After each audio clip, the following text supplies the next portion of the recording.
имсол мардуми шарифи Тоҷикистон 30-мин солгарди истиқлолияти давлатиро дар сатҳи баланди хештаншиносӣ, ифтихор аз давлатдории навини миллӣ, фарҳанги волои сиёсӣ ва бо дастовардҳои беназири меҳнатӣ истиқбол карданд. ҳифзи арзишҳои истиқлолияти давлатӣ, соҳибихтиёрӣ, якпорчагии ватани азизамон ҳадафи аслии тамоми сокинони сарбаланди кишвар ба ҳисоб меравад. маҳз бо шарофати заҳматҳои шабонарӯзии миллати тоҷик ва тамоми тоҷикистониён таҳти сарварии пешвои муаззами миллат ҳуқуқу озодиҳои шаҳрвандон таъмин буда, мардум дар фазои сулҳу амният кору зиндагӣ мекунанд. доштани давлати мустақил, забон, урфу одат, тамаддуни бештар аз 6000 сола арзишмандтарин дастоварди миллати тоҷик аст. мутаассифона то ҳанӯз ҳастанд нафароне ки зери таъсири унсурҳои бегона қарор гирифта ба амалҳои ҷиноятӣ даст мезананд, осоиштагии мардумро халалдор месозанд, ба рушди соҳаҳои мухталифи ҷомеа монеа эҷод мекунанд. гурӯҳҳои муташаккили ҷиноятӣ ҷавонони ноогоҳро ба доми фиреби худ дароварда, барои қонеъ намудани ҳадафҳои ҷиноятӣ онҳоро ҳамчун абзори содиркунии амалҳои ғайриқонунӣ истифода месозанд. санаи 25 ноябри соли 2021 соати 11:30 барои боздошткунии сокини деҳаи Тавдеми ноҳияи Рошдқалъа айбдоршавандаи парвандаи ҷиноятии рақами 61154 Зиёбеков Гулбидин Зиёбекович ки аз 4 марти соли 2020 барои ба гаравгон гирифтани корманди прокуратураи ноҳияи мазкур дар кофтукови расмӣ қарор дошт, чорабиниҳои фаври ҷустуҷӯӣ ба роҳ монда шуд. зимни дастгиркунӣ номбурда бо тапончаи Тамғаи Макаров ки ғайриқонунӣ бо худ нигоҳ медошт, муқобилияти мусаллаҳона нишон дода, ба сӯи кормандони мақомоти амнияти миллӣ оташ кушод ки як тири он ба қисми рости камзули ҳарбии корманди мақомот расида, онро суроғ карда мегузарад. дар натиҷаи оташи ҷавобии кормандони мақомоти ҳифзи ҳуқуқ айбдоршаванда Зиёбеков Гулбидин Зиёбекович захмӣ карда шуд. номбурда зимни интиқолӣ ёфтан ба беморхонаи шаҳри Хорух дар роҳ ба ҳалокат мерасад. зимни аз назаргузаронӣ ва ташкили ҳаракатҳои тафтишотӣ аз ҷои ҳодиса аз ҷониби мақомоти прокуратураи вилояти мухтори Кӯҳистони Бадахшон як адад силоҳи оташфишони тапончаи Тамғаи Макаров силсилаи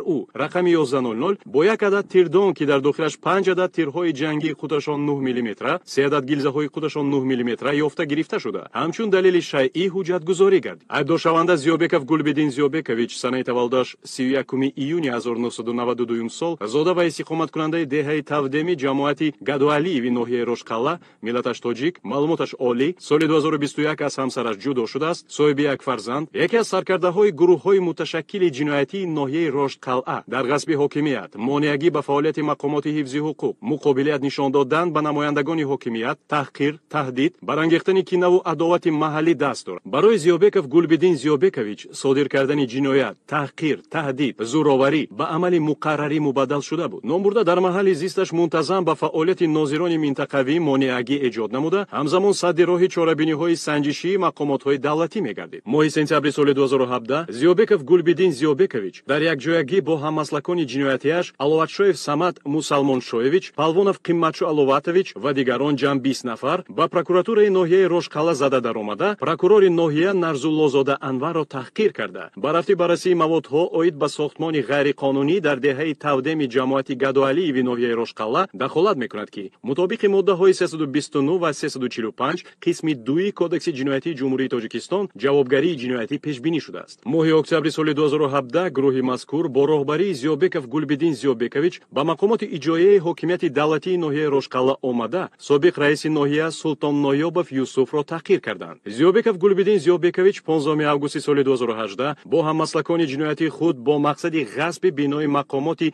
иҷроияи ҳокимияти давлатии вилояти мухтори Кӯҳистони Бадахшон зӯран ба он ворид шуда, собиқ раиси вилояти мухтори Кӯҳистони Бадахшон Шодихон Ҷамшед ва кормандони мақомоти иҷроияи ҳокимияти давлатии вилоятиро мавриди лату кӯб қарор додааст. санаи 13 октябри соли 2018 дар бетартибиҳои оммавии шаҳри Хорух фаъолона иштирок карда, сокинонро барои муқобилият нишон додан ба сохторҳои давлатӣ даъват намудааст. 3 январи соли 2019 дар ҳуҷуми дидбонгоҳи доимоамалкунандаи бозрасии давлатии автомобилии воқеъ дар маҳаллаи Тирчиди шаҳри Хорух фаъолона иштирок карда, дар якҷоягӣ бо дигар ҳаммаслакони ҷиноятиаш дар оташ задани вагони дидбонгоҳи мазкур даст дошт. 1 феврали соли 2020 Зиёбеков Гулбидин Зиёбекович дар якҷоягӣ бо алоқаҳои ҷиноятиаш Ғоибназаров Парвиз Қурбонназарович, Фрайдонов Фирдавс Соҳибназарович, Аловатшоев Самад Мусалламшоевич ва дигарон ёрдамчии прокурори ноҳияи Рошдқалъа Абирзода Абдусаттор Исмоил ва муфаттиши гурӯҳи тафтишотии шӯъбаи вазорати корҳои дохилии ноҳияи Рошдқалъа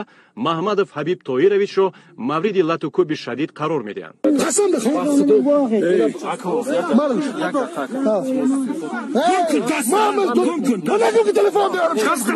اینترویو اینجا میگیرن، یک اینترویو دیگه در شورای. گل بدین برو گل کردم بافتو ما گوش کن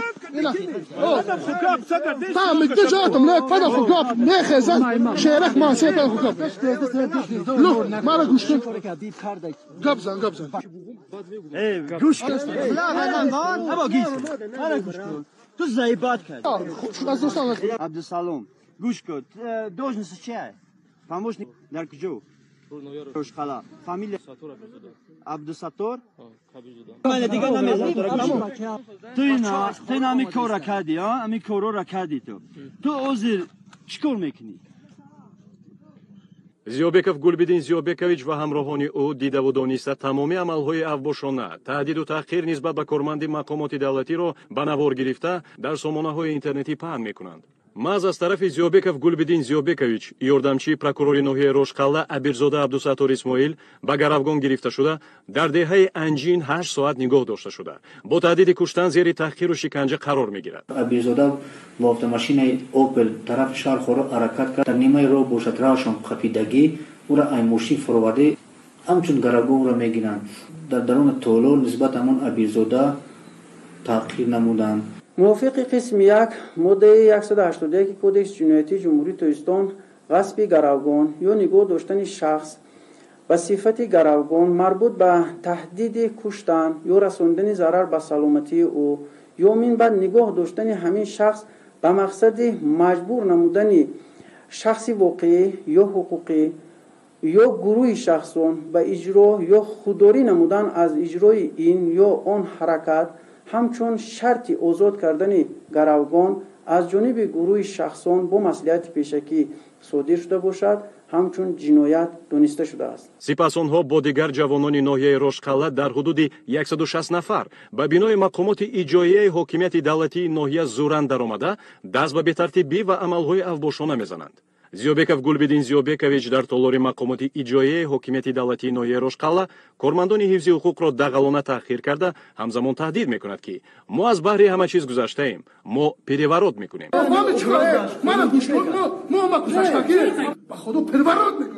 از جانب شهروند یا شهروندان نسبت نماینده حاکمیت دولتی هنگام اجرای وظیفه‌های خدمتی تحقیر و یا اشنام و حقارت‌های قبیح و یا کردارهای ناشایسته انجام داده شود موافق طلبات‌های ماده 330 قسم 1 کدکس جنایتی جمهوری تویستان همچون جنایت دانسته شده است و چنین شخصان باید که موافق طلبات‌های ماده 330 کدکس جنایتی جمهوری تویستان به جوابگری جنایتی کشیده شوند. این چنین اگر در کردار شخص که زورآوری نسبت به مقامات حاکمیت دولتی و یا کردارهایی که به زورآوری مطابق گردانده شده باشد به طلبات‌های ماده 329 کدکس جنایتی جمهوری تویستان جوابگری جنایتی پیش بینی شده است. قضیه مذکور قبلا از جانب айбдоршаванда Зиёбеков Гулбидин Зиёбекович ва ҳаммаслакони ҷиноятии ӯ Ғоибназаров Парвиз Қурбонназарович, Фрайдонов Фирдавс Соҳибназарович,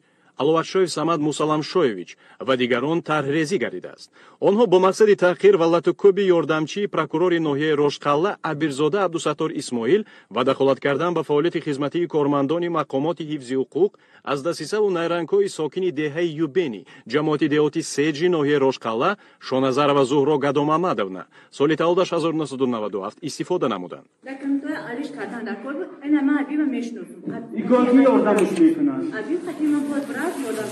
гӯё Абирзода Абдусаттор ба Шоназарова Зуҳро мунтазам занг зада охиринро ба мулоқот даъват менамудааст.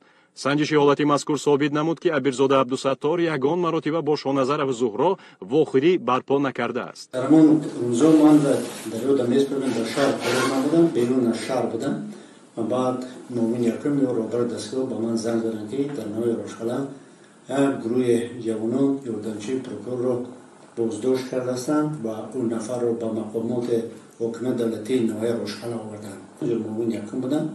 баъд инҷо кулли кормандони мақомоти ҳокимияти давлатӣ, кормандони ҳифзи ҳуқуқ ва баъзе фаъолонро ҷамъ карда ӯ бачаҳо изҳор карданд ки амихи кормандони мақомоти ҳифзи ҳуқуқ ба шаъну шарафи фаъолон мо мерасанд. чунин шахсиятҳо бояд дар мақомот кор накунанд, инҳо бояд берун аз Бадахшон бошанд ва аз ӯ нафар хоҳиш кард ки талаб карданд ки ӯ аз мардуми Бадахшон узр пурсад. وقتی به خورو آمدن بعد با معاون حکم رئیس نویر زنگ زدن که چه خیر شد، برای چه شما نتونستید همین کار پیشگیری کنید، برای چه نتونستن ساختارهای مقامات حفظ حقوق این مسئله حل کنند. معاون یکم گفت که حادثه بسیار در یک مدت کوتاه رخ داد، گروه زیاد جوانان جمع شدن، خیلی احساساتی بودند و اما یاردمچه پروکرور آوردن در مقامات همین کار. بعد که فهمیدیم گویا که اما یاردمچه پروکرور با یک دخترک شهروند اما محل شونظر را تلفن کرده است. بنابراین این جوانان از همین کار درک گفته در غضب شده خواستند که او را همین خیلی بیایند و جزا کنند و او بخشش طلبند. وقتی که همین حادثه رخ داد و بعد کارهای جستجوی گفتگو سر کردن و از همین نفران در اینجا شرکت داشتن خواستم که همشون با پروکراتور ولایت بیان و آنجا نشان دادن. من خودم هم تاثیر رسانی کردم که بچه بیایید چیزی که بوده بیانات دید همه چیز در دوره قانون سنجیده بروید. بعد امان روزا در خروب آوازه شدن که این دختر رو در پروکراتور ولایت هم بازجویی کرده استند، تحقیر کرده استند و یک روز در اتاق خونه بودم که از نوبتدار زنگ زد که با قبول شما شهروند از نوع روشکلان با پدرش و یک چند جوانان آمده هستند. من گفتم که نباشد بیاید بعد از نصف روزی ساعت 4 من قبول میکنم، لیکن فقط اما دخترک برید و پدرش. معاون یکم رئیس ولایت محترم میرزان‌آباد علی شیخ خدابیدرم دعوت کردن، در جریان گذاشتن که همین گپ است بیاید دو کسا این دختر و پدر قطع صحبت کنیم. چون ساعت 4 شد شونظر و قطع پدرشون آمدن، یک چند نفر دیگرم پفشو بکن که ما هم میدرویم و در صحبت شرکت میورزیم که صحبت این شونظر با رئیس ولایت چه صورت میگیرن. هرچه مایلش ضرور باشد مایلش درون گوش کنن. بعد اونا در آمدن، خیلی او دختر بود، پدرش بود. من از بین اونا فقط یونوف صبحون شناختم که پیشترم با دیگر کار میکردیم. بود دیگر رو بعد فهمیدم که کلبدین کسی بود، 2-3 نفر دیگر نامشون در یادم نیست، اونا رو شناختیم و یا از یک طرف ششتم منو میرزان‌آباد از طرف دیگر. با شونظر رو مراجعت کردم، گفتن که من بطر همچون رئیس نی، همچون نماینده دولت نی، همچون پدر، همچون یک نفری که در همین جامعه با عنوان مذهبی هم دارن مراجعت میگن که دخترم که بیا همین حقیقت حال گپ زن. در روشکلان چی گپ بود و در پروکراتور ولایت چی گپ بود، همین حقیقت گپ زن نتویسته. گفت اما که در نوع روشکلان همین که کوشد من از مسکو دپارتاسیون کردم. وقتی که اومدم در روشکلان من خواستم که بار دوم با مسکو برگردم. برای من به من ضرور شد که یک شناسنامه باشد، شناسنامه خارجی با نام فامیل خلبکی، چون که از من حرکت رفتن نمیشه. من اومدم با شعبه کارهای داخلی نوع روشکلان مراجعت کردم، گفتن که این کار غیر امکان است. لیکن همونجا گفت یک کارمند همون شعبه کارهای داخلی با نام حبیب محمدوف گفت از قشلاق تقدیم، گفت که من به تو در این کار یاری میرسونم. بعد دیگه از من طلب کرد که خیلی 300 سومونی بیار، یک چوبای مرده رو بیار. من این طلبات رو قبول کردم، رفتم خونه، پدرم که مصلحت کردم. پدرشم تصدیق کرد، گفت من با 300 سومونی و یک سر بز رو گرفته آورده به دست حبیب با شناسنامه ملی محلی دادن. دیگر بعد دیگه از قفای حبیب خیلی سرگردان شدیم، 1 هفته 2 هفته 1 ماه که مسئله ما حل نشد. بعد روز حبیب گفت که من یک آدم رو پیدا کردم که وای پرابلم رو حل میکنن. گفت وای همینجور یاردمچی پروکرور است. بعد میگه نمره تلفن ما رو با همون یاردمچی پروکرور داده و نمره تلفن او رو با من داده است. شونظر من نگفت، لیکن که من با یاردمچی پروکرور زنگ زدم. این بعد من با نگفت، گفت که یاردمچی پروکرور با من یک چند مرتبه زنگ زد و تکلیف کرد که بیا وخوریم مصرف کنیم و مسئله شناسنامه رو حل کنیم. بعد که این گپ رفت با گوش جوانان نوع رسید، دیگر خیلی معلوم که چی کار شد. گفتم در خارج در پرکاتور چه آوازه شد که چه خود تعقیب کردن، خود دشنام کردن. گفت نه تعقیب نکردن، دشنام نکردن، لیکن پرسش خیلی دور و دراز شد و من خیلی خسته شدم. خبر گفتن که از ما چه تقاضا داریم، چه خواهش داریم، چه طلب داریم. گفت اگر امکان باشد بسیار میخواهم که با من کمک کنید، من شناسنامه خارجی گیرم و بر روسیه روم. گفتم این غیر امکان است، چون یکم غیر قانون است. دیگر اونجا پودر قانون نمیستن، اینجا ایزی دست میگیرن، اینجا چشم میبینن، تو را از اونجا درم یا محبس میکنن یا با قفا میفرستونن. گفت نباشد همون پول ما رو، پدرش گفت که پول ما رو، همون شورای ما رو و پاسپورت ملی ما رو برگردونه. گفت این مشکلات نیست. با شخصان دخلدار زنگ زدن و بعد 2 روز همون پول و همون جبران اونا رو برگردوندن. با ما سوال داری، با ناراضگی داری. و گفت نه.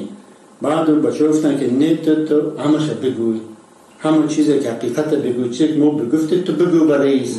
لیکن او گفت که من همین گپ گفتگی ما گفتم. بعد من را گفتم بچه انا چیز گپی بود که دختره گفتم بچه کاری که شما کرده این بسیار یک حادثه منفور است، این بسیار یک کار خطا است. این هم برای حیات شما، هم برای آبرو و اعتبار کل ساکنان ولایت مختار کوهستان باشند تاثیر منفی رساند.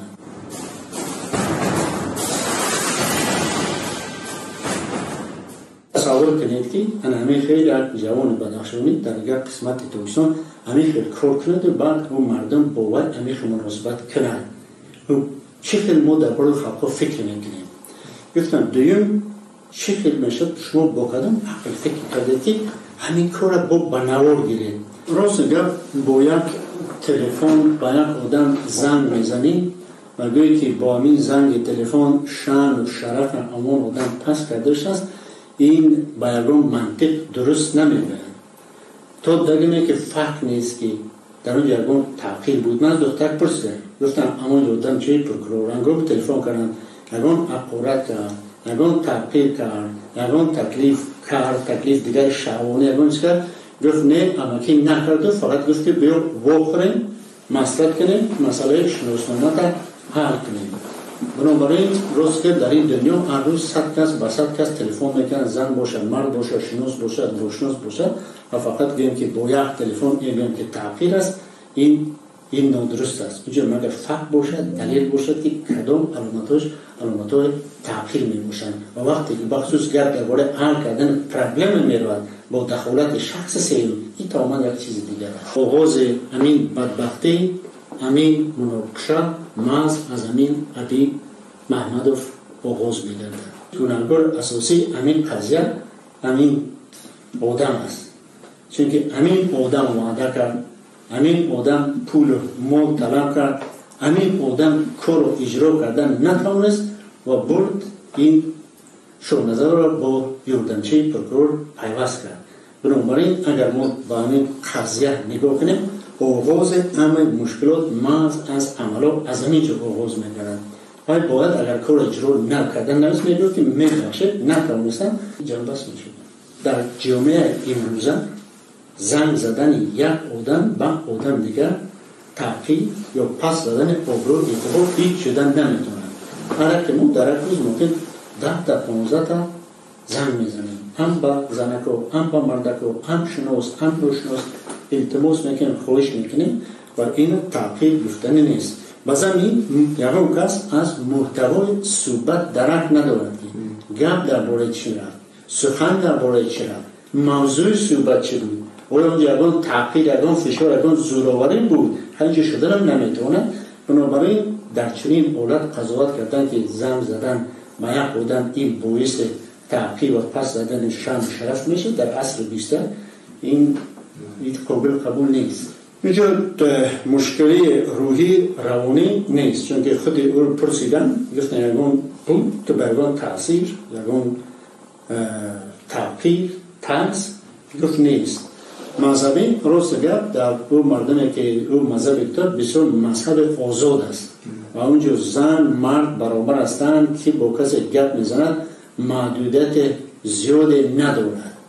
دیگر اون علامت تحقیر یا بس کردن یا این او بس کردن به دین و مذهب یکم معنا ندارد. انگامی که این دو نفر حتی با هم دیگر و نخوردند، اما همین خلاصه براری و اما این جنجال در بعض قیاسا در بعض فکرها پیدا شد. دو نفر هیچ و نخوردند. چه خیلی اونا رو گناهکار کردن ممکنه. این چیز طبیعی است که وقتی که با پیش رئیس باید یک کسی میبینه و اون تاثیر رسانی میکنه که چی باید گفته چه خیلی گفته، ولی فکر میکنم که اونا با همین هدف خود نرسیدن، چون که وقتی که دختر آمد صحبت کرده از صحبت او معلوم شد که او با همون چیزایی که از او چشمدار بودن با اون درجه با اون گپا نگفت. وقتی که من گفتم تو اون گپ دیگر داری و گفت نه، بعد اون بچه گفتن که تو بسیار گپا رو نگفتی و در پیش ما گپ رو در پیش رئیس نمیگی و گفت نه من دیگر گپ ندارم، گپ همین بود. بنابراین اونجا ممکن تاثیر رسانی بود لیکن من ناکام بود. من بسیار این اصول دیدگی هستم که چه بازه میکنم، لیکن اون دختره که همین کار نکرد و الان طلب زیادی و یکون چیز زیادی طلب نکرد که و از این صحبت اونقدر قناعتمند نبودن. تم کسی که جنایت کرد پیش جنایتکار نروید، بیاید پیش مقامات. اول مقامات حکومت دولتی، ساختار قدرتی، اگر مقامات حکومت دولتی، ساختار قدرتی با مشکلات شما پاسخ ندادن یا اون توجه زاویه نکردن، شما میتون به تشکیلات بالایی عرض کنید یکم که جنایت بود صادر نشود. دیدم که جنایت صادر شد او جوابگری دارد. این خیلی نیست که جوابگری کشن نمیشه، جوابگری دارد. تحقیق زنگ‌های وارداتی و صادراتی تلفنی شانازر و زهرا نشان داد که شانازر و زهرا با ابیرزاده عبدالستار 12 مرتبه شخصا زنگ زده در مجموع 59 دقیقه صحبت کرده است. در برابر خود ابیرزاده عبدالستار با شانازر و زهرا همگی 4 مرتبه با مهلت 1 دقیقه و 6 ثانیه رابطه تلفنی برقرار کرده است. دلیل مذکور با موادهای پرونده جنایتی رقمی 61154 تصدیق می شود. آن وقت این تابلوی زنگ در دست من نبود. اگر من می‌فهمیدم که او دخترک زنگ میزد، من میپرسیدم که دخترم اگر تو یکم زنگ زدی بگوی که زنگ زدی چی گفتی و چی نگفت، فقط گفت که او با من زنگ زد، لیکن او یکم با نگفت که وای با یودنچی پروکرور زنگ زده است. اگر میگفت حضور که من این تبلگرام را دیدم فهمیدم که او دروغ گفته است. من این در اونجا نوشته نشده است و نگفته است که دختر اسماعیل با یک نفری که به دین دیگر تعلق دارد، به ملت دیگر تعلق دارد، به نژاد دیگر تعلق دارد گفتگو نکند یا زن و شوهر نشود. امروز صدها دختران جامعه اسماعیل شوهر کردگی به نفوذ دینی، هم سنی و هم خریستانی و هم کاتولیکی و هم دیگران و کسی این را منع نکرده است. و امروز ما باید همین ایسه وطن دوستی، ایسه میهن پرستی، ایسه دولت داری، حرمت بر تاریخ و تمدن سطح ملی رو از اون نیازها عرف و عادتهای محلی خیلی بلند نگاه داریم. اینا بود جوانان در خاطر نگاه داشته باشند، چون که اگر بعد از سال بیرون از بدخشان است، در دیگر قسمت تاجستان است یا در دیگر قسمت دنیا است، ولی این ارزش‌های ملی اونا همیشه با ما باید در همه جا باشد. دوم марти соли 2020 аз ҷониби прокуратураи вилояти мухтори кӯҳистони Бадахшон нисбати Зиёбеков Гулбидин Зиёбекович бо моддаҳои 189 қисми 3 банди А барангехтани кинаю адовати миллӣ, нажодӣ, маҳаллӣ ва ё динӣ, 181 қисми 3 банди А ғазби гаравгон Кодекси ҷиноятии ҷумҳурии Тоҷикистон парвандаи ҷиноятии рақами 61154 оғоз карда шуд. Зиёбеков Гулбидин аз санаи 3 марти соли 2020 расман дар Кофтуков эълон гардидааст. Номбурда ва шарикони ҷиноятии ӯ даъватҳои чандин каратаи расмии мақомоти тафтишотиро инкор намуда барои пешниҳоди нишондод ба мақомот ҳозир нашуданд. ба Зиёбеков Гулбидин Зиёбекович соли 2020 5 маротиба ва соли ҷорӣ 4 маротиба аз ҷониби мақомоти тафтишот расман даъватнома дода шудааст ки охирин ҳар маротиба кормандони мақомоти ҳифзи ҳуқуқро таҳқир карда, дидаву дониста ва барқасдона аз ҳозир шудан ва додани нишондод саркашӣ менамуд. برای اختیاران به مقامات حاضر شدن زیابکов گلبدین ماه‌های فوریه مارت سال 2020 از جانب معاون یکم وزیر کارهای داخلی جمهوری تاجیکستان گنرال لیتنانت علمشاهزاده عبدالرحمن علمشاه با برادر او زیابکov انتظار زیابکویچ 3 مرتبه صحبت فهماندهی گذرانیده شده است. با همین مقصد 26 آگوست سال 2021 سردار ریاست کمیته دولتی امنیت ملی جمهوری تاجیکستان در ولایت مختار کوهستانی بدخشان گنرال مایور سلیمزاده عبدالصمد مومین با رئیس جماعت گدوعلیوی ناحیه روشقلا لطیپов مقیم لاجورویچ برادر ایبدارشونده زیابکov گلبدین زیابکov انتظار زیابکویچ و همسایه آنها توکلов ایرج اسکندرویچ صحبت گذرانیده تاکید نموده است که ایبدارشونده زیابکov گلبدین که در کوفتکوی رسمی قرار دارد به مقامات تفتیشاتی حاضر شود. لیکن هر مرتبه نام برده از دعوت رسمی مقامات‌های حفظ حقوق سرکشی می‌نمود. من جماعت قربانشاه گدوعلیو ناحیه روشقلا زیابکov گلبدین زیابکویچ در جستجوی مقامات حفظ حقوق قرار داشت. وابسته به این حالت سانه 26 آگوست سال 2021 من با همراهی ساکن دهه تقدیم توکلов ایرج اسکندرویچ با که همسایه نزدیک زیابکov گلبدین می باشد و ریاست امنیت ملی در ولایت دعوت گردیدیم. با من و توکلов ایرج سردار ریاست امنیت ملی در ولایت مختار کوهستان بدخشان سلیمزاده هم صحبت شدم. از جمله سردار ریاست امنیت ملی از ما خواهش نمودند که با زیابکov گلبدین زیابکویچ رسانیم که به مقامات تفتیشاتی حاضر شود. در حق حال دستگیر و مجبوراً آورده می شود. اینچنین قید کردند که در صورت اختیارات حاضر شدن زیابکov گلبدین زیابکویچ با مقامات حفظ حقوق نسبتش جزای سبکتر تطبیق می‌گردد. خود همان روز من با همراهی توکلов ایرج اسکندرویچ به دهه رفته با زیابکov گلبدین زیابکویچ واخوری نمودیم و حالت کار را پورا با او فهماندیم. در جواب زیابکov گلبدین زیابکویچ گفت که من خودم نمی‌سپارم. موافق قسم 1 ماده 115 کودکس مرافعه جنایتی جمهوری تاجیکستان در صورت به سبب‌های عظمای با دعوت حاضر نشدن گمان بر شده ایبدار شونده سود شونده اینچنین شاهد و جبر دیده با قرار اساسناک تحقیق برنده مفتش پروکورور یا سودیا و یا با تعیینات سود آنها از جانب مقامات حفظ حقوق مجبوراً آورده می شوند. زیابکov گلبدین زیابکویچ عملهای غیر قانونی خود را ادامه داده. 27 اکتبر سال روان تخمینا ساعت 22:00 با автомашина تمغه BMW به رقم قیدی دولتی به نزد شعبه کمیته دولتی امنیت ملی جمهوری تاجیکستان در ناحیه روشقلا آمده برای اغوا برداشتن صدای موسیقی автомашинаш را بلند می‌نماید. نامبرده با این عملهای غیرقانونی خود قانع نگردیده با صدای بلند فریاد میزند که من زیابکov گلبدین هستم بیایید مرا دستگیر کنید. مرا کسی دستگیر کردن نمیتواند. چطور خواهم در حدود ناحیه روشقلا گشت و گذار مینمایم. با من گفت که من سنه 27 و 28 تقریبا ساعت 10 شبانه بدن در شعبه کمیته دولتی امنیت ملی در ناحیه روشقلا رفته صدای موسیقی نقلیاتم را بلند کرده و با صدای بلند گفتم که من شهروند زیابکov گلبدین هستم. یاران کس مرا یاران کار کردن نمیتواند. خیلی کارم در حدود ناحیه گشت و گذار میکنم.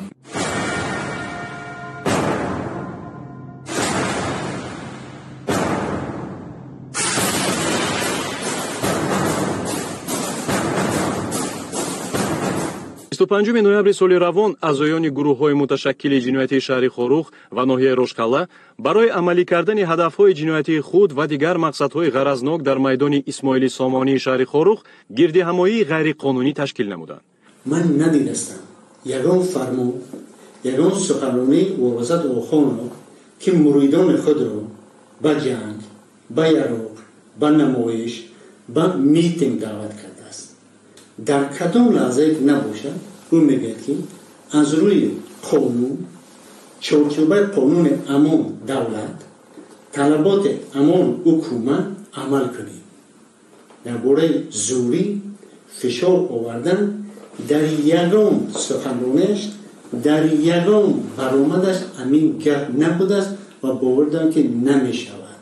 худи ҳамон рӯз прокурори шаҳри Хорух Рауфзода Носирҷон Тоҷиддин ҳангоми иҷрои вазифаҳои хизматӣ вобаста ба тафтиши сабаби марги Зиёбеков Гулбиддин бо дигар кормандони мақомоти прокуратура дар беморхонаи вилоятӣ аз ҷониби аъзоёни гурӯҳҳои муташаккили ҷиноятии шаҳри Хорух бе ягон асос мавриди лату кӯби шадид қарор дода шуда ба ӯ ҷароҳати вазнини ҷисмонӣ расонида шуд.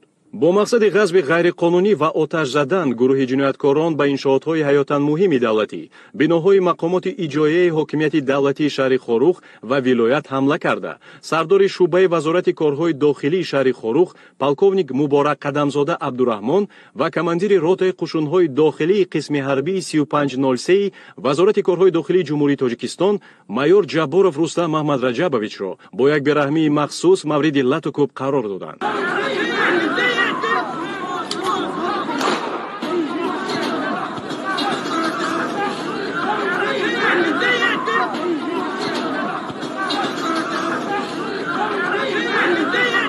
гурӯҳи муташаккили ҷиноятӣ Муборак Қадамзода Абдурахмонро бо корт захмӣ ва аз майор Ҷабборов Рустам Маҳмадраҷабович як адад автомати тамғаи Калашников бо тирдон ва 30 дона тирро бо роҳи зӯрӣ тасарруф карда ҷинояти вазнин содир мекунанд. дар ҷараёни гирдиҳамоии ғайриқонунӣ дар шаҳри Хорух ҳангоми иҷрои вазифаҳои хизматӣ ҷиҳати таъмини амнияти сокинон 3 нафар кормандони мақомоти амнияти миллӣ мавриди лату кӯби шадид қарор дода шуда ба саломатии онҳо зарари вазнини ҷисмонӣ расонида шуд.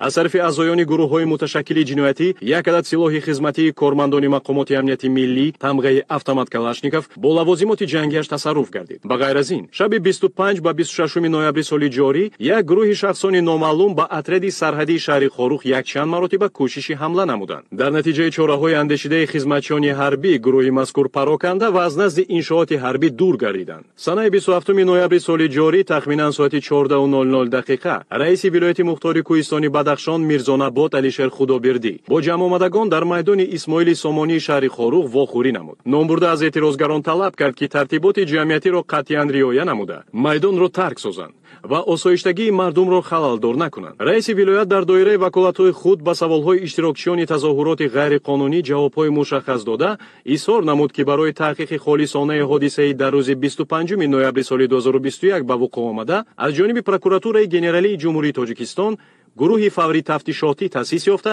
чорабиниҳои санҷишӣ ба роҳ монда шудааст. эътирозгарон аз ҳиссиёти баланди аввошӣ ва бадбинӣ барқасдона ба раиси вилоят ва ҳамроҳони ӯ ҳамла намуда, бо мақсади қасдан расонидани зарари вазнин ба ҷони онҳо аз корду табар истифода намуда ба раиси вилоят Мирзонобод Алишер Худобердӣ, вакили маҷлиси намояндагони Маҷлиси олии ҷумҳурии Тоҷикистон Гиёзода Азиз Қодир ва ҳамроҳонаш зарари вазнини ҷисмонӣ расониданд. бо мақсади пешгирии идомаи кирдорҳои авбошонаи эътирозгарон кормандони мақомоти ҳифзи ҳуқуқ маҷбур шуданд ки аз силоҳ ба сӯи ҳаво тири огоҳкунанда парон.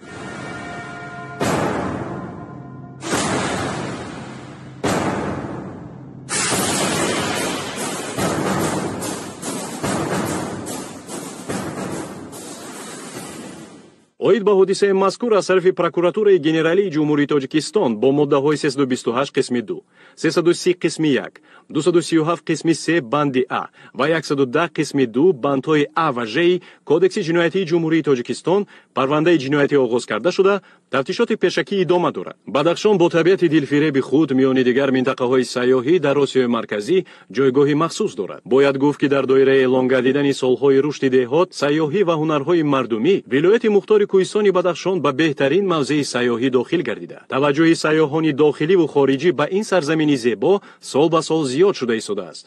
табиати вилояти мухтори Кӯҳистони Бадахшонро гулу бутаҳо, чашмаҳои шифобахшу гиёҳҳои дармонбахш ташкил медиҳад. ба зами ин дарахтони сар ба фалак кашидаи сафедор шаҳру ноҳияҳои вилоятро зебо кардааст. албатта сафедор нодиртарин дарахт дар ҳудуди вилояти мухтори Кӯҳистони Бадахшон ба ҳисоб рафта таърихи беш аз 100 сола дорад. ҳар як дарахт бояд муҳофизат шавад ва албатта буридани дарахтони сафедор ин кор хуб нест, кори нангин аст.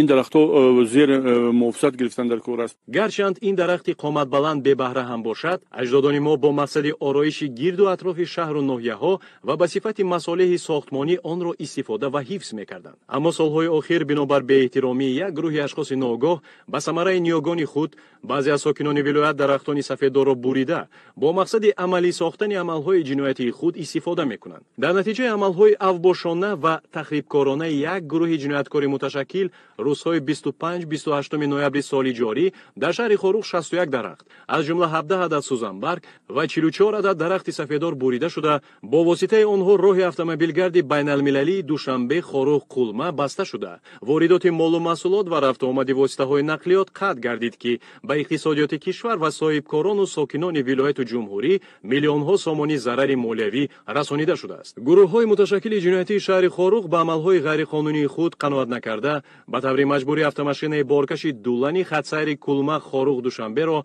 که به ساکن شهر کولاب ولایت ختلان میرزاعلیف خیرالله جیان خانویچ سال تولدش 1982 تعلق داشت خودسرانه منع کرده واسطه نقلیات او را در غیر قانونی محدود کردن راه مرکزی شهر خاروخ استفاده کرده به نام برده 10,000 سامانی ضرر مالیوی رسانیدند.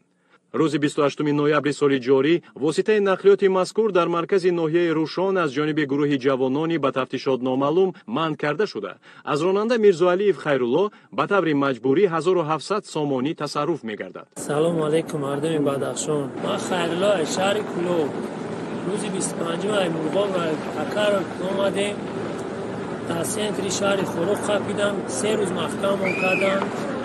مقصد ایجا 3 روز جواب دادن اومدیم در شهر نویه روشان سومو نگرفتیم. همین رای مردکیه مردم بدخشان نکنی کورا ما میتونیم بریم در این با کلوب میگذاریم ماشیناتون ویران میم اردان تون میکنیم در خونم اونجا تون میکنیم نمیتونیم بریم در افتاباز بیستیم غم تون بتیم چیزتون بگیریم قانون را رعایت کنیم. ای پشتی دسته جنایتکار مقصد ما را قپیدین 3 روز اونجا محکم کردین همین کاری خوبه. ما کیمبک فایدام خداویش استقامت کننده نوعی شغلم من همچون راننده کماز بار رفتم در مرغاب بار کردم آمدم رد خوشرو تا خاروخ هم آمدم مقصد یکم پرابلم نبود آمدم در خاروخ که در آمدم بعد پرسیدم بانمون چیارا گفتم که راه هویای گفت که ها هویای آمدم که ای پیش یک بچه مرا خیلی کرد که گفت که اکا بیست را محکمه 5-6 نفر بودن بعد ایستادم که درخت چپا کردم درختی همون جده بعد من برو آمدم من ماشینم گفتم که خیلی من بدخشانی منم 2 شوفر ما درا را هوی کنیم بریم گفت که اکا رفتن شما بی فایده این اوزی یک درخت کلون ما چپا کردیم 7 دیگه ای پیش محکمه تو کجا میره. همین طریق بنابر غیر قانونی بسته شدن راه از طرف سرکردگان و اعضایان گروه‌های متشکل جنایتی بر رانندگان و مسافران خطسیر مرغاب خاروخ دوشنبه در حجم معین ضرر مالی رسانیده شده است که از طرف مقامات تفتیشاتی مورد تفتیش پیشکی قرار دارد. در مجموع به ساحه‌های اقتصادی و اجتماعی ولایت مختار کوهستانی بدخشان 7,717,915 سامانی ضرر مادی رسانیده شده است. عاید به حالت‌های مذکور از طرف گروه فوری تفتیشاتی پروکوراتور گنرالی جمهوری تاجیکستان نسبت اعضایان گروه‌های متشکل جنایتی پرونده‌های جنایتی آغاز کرده شده تفتیش پیشکی آنها ادامه دارد.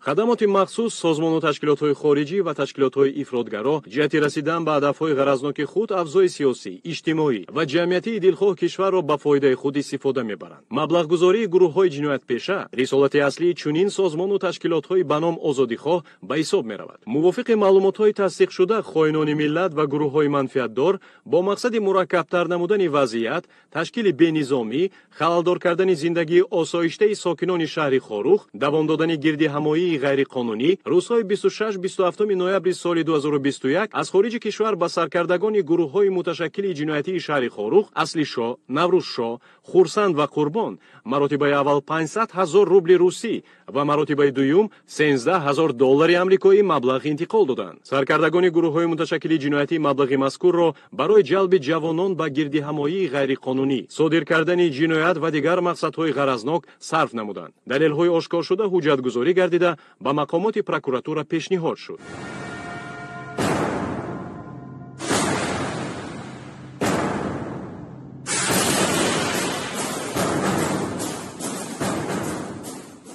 саркардагону аъзоёни гурӯҳҳои муташаккили ҷиноятӣ таъкид мекарданд ки ба ҳаракатҳои ҷинояткоронаи худ хотима бахшида ба мақомоти тафтишотӣ ихтиёран ҳозир шуда ҷуброни зарари дар натиҷаи кирдорҳои ҷинояткоронаи худ расонидашударо барқарор созанд. тибқи талаботи қонунгузории мурофиавии ҷиноятӣ ба ашхоси ихтиёран ба тафтишот ҳозир шуда сабукии ҷазо пешбинӣ гардидааст. дар ҳолати ба мақомоти тафтишот ҳозир нашудан нисбати шахсони гунаҳгор чораҳои қотеона андешида мешаванд. бо мақсади решакан кардани ҷинояти ҷинояткорӣ муборизаи беамон бо гурӯҳҳои муташаккили ҷиноятӣ ҳамкорӣ ва мусоидати ҳар як фарди ба ору номуси ҷомеа лозим мебошад. ман як шахси солхӯрда вақте ки ҳамин воқеаро шунидам бовар манакунед се шабу се рӯз хоб нарафт.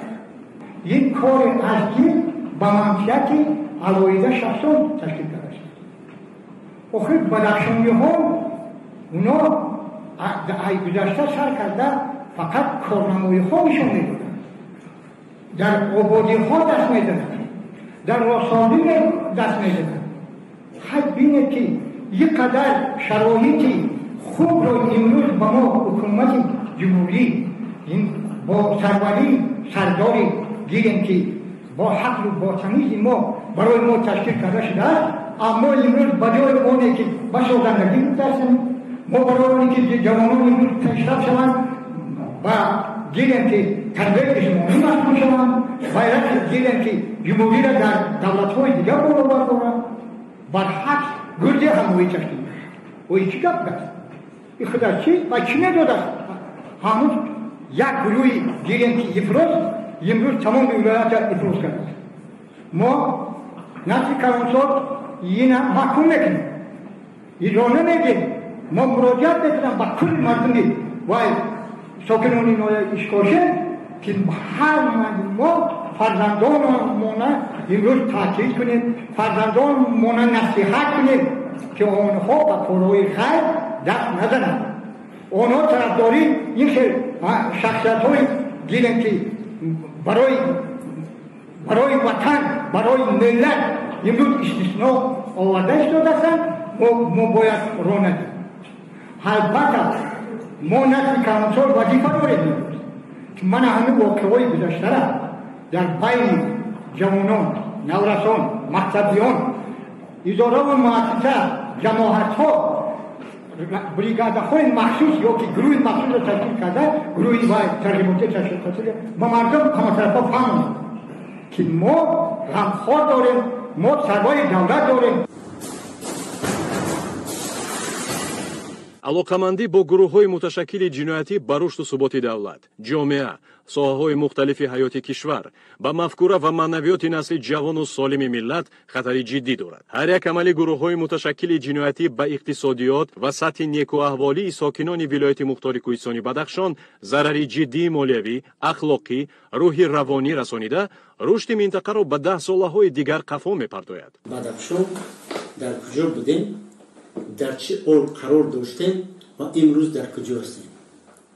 ما باید فراموش هیچ وقت نکنیم که بودن سالایی که امیر خود نوای روشخلا پاره نو پیدا نمیکرد.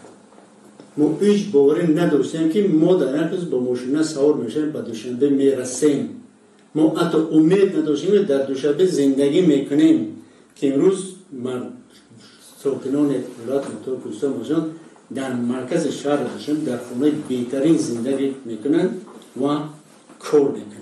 дар аксари ҳолатҳо саркардагони гурӯҳҳои муташаккили ҷиноятӣ калимаи мардумро барои худ ҳамчун сипар истифода месозанд, худро ҳомии мардум метарошанд. бо ин васила гурӯҳи ноогоҳро аз қафои худ ба вартаи ҳалокат мебаранд. вале дар пасманзари ин гуфтаҳо ҷиноятҳои мудҳиши ин гурӯҳҳои манфиатдор маҳфузанд ки бояд ҳар як сокини соҳибфарҳанги Бадахшон онро донанд ва нагузоранд ки номи онҳоро доғдор созанд. ибораи мардум ба маънои инсон, башар, одам омадааст. он исилоҳи устувори ҳуқуқӣ нест. калимаест ки дар ҳеҷ санади ҳуқуқӣ мисли миллат, забон, фарҳанг истифода намешавад. мутобиқи моддаи 6 Конститутсияи Ҷумҳурии Тоҷикистон аз номи тамоми халқи Тоҷикистон фақат президент, маҷлиси миллӣ ва маҷлиси намояндагони маҷлиси олии Ҷумҳурии Тоҷикистон дар ҷаласаи якҷояи худ ҳуқуқи сухан гуфтан доранд. тавре ба шумо маълум аст, масъалаҳои мавриди назар дар доираи салоҳияти мақомоти прокуратура дар ҳамкорӣ бо намояндагони ҷомеаи шаҳрвандӣ санҷиш, арзёбӣ ва ҳаллу фасл карда мешаванд. бо ин мақсад 7 нафар намояндагони ҷомеаи шаҳрвандӣ дар ҷараёни тафтиши парвандаҳои ҷиноятӣ иштирок доранд. Так как вы знаете, сейчас идет расследование со стороны Генеральной прокуратуры Республики Таджикистан. Здесь в Губау находится в Хароге военный прокурор в составе группы военной прокуратуры, Генеральной прокуратуры Республики Таджикистан. И мы как представители гражданского общества участвуем в расследовании этих событий, которые были с 25 по 28. Процесс расследования идет в соответствии с законом Республики Таджикистан. И мы как представители гражданского общества участвуем во всех следственных мероприятиях по данным делам. Ман Маҳмадшоев Хурсанд, сокини шаҳри Хуру, ҳамчун намояндаи ҷомеаи шаҳрвандӣ дар рафти тафтишоти ҳодисаҳои рӯзҳои 25, 26 ба 27 ноябри соли ҷорӣ рӯйдода, ки онҳоро бригадаи тафтишоти прокуратураи генералӣ ба ӯҳда дорад, бо якчанд намояндаи дигар ҷомеаи шаҳрвандӣ иштирок мекунам. ҳаракатҳои тафтишоти аз тарафи муфаттишони бригадаи тафтишотӣ якҷоя бо намояндагони ҷомеаи шаҳрвандӣ тибқи талаботи қонунҳо Тоҷикистон рафта истодааст. мубориза бо ҷинояткории муташаккил танҳо кори мақомотҳои ҳифзи ҳуқуқ ва интизомӣ ба ҳисоб нарафта, балки ҳамкорӣ ва мусоидати тамоми қишрҳои ҷомеаро дар бар мегирад. қувваи пешбарандаи ҷомеа аҳли зиё, омӯзгорону устодон ва мураббиёну кормандони коллективҳои эҷодӣ маҳсуб ёфта, имрӯз бояд фаъолияти дастаҷамъонаи ин қишр ҷоннок гардад. боиси таассуф аст ки аҳли зиё, устодону омӯзгорон, кормандону масъулини сохторҳои давлатии вилоят ва шаҳру ноҳияҳои он дар тарбияи насли ҷавон фаъолияти номукаммалу заиф дошта, ҷавонони ноогоҳро дар ихтиёри гурӯҳҳои муташаккили ҷиноятӣ гузоштанд. ҳамчунин масъулияти падару модар дар талиму тарбияи фарзанд ба талаботи рӯз ҷавобгӯ набуда, аз мову шумо ҷидду ҷаҳди бештарро талаб менамояд. масъалаи мубориза бар зидди амалҳои ғайриқонунии гурӯҳҳои муташаккили ҷиноятӣ дар ҳақиқат мубориза барои наҷоти фарҳангу ҳувият ва умуман асолати миллӣ мебошад.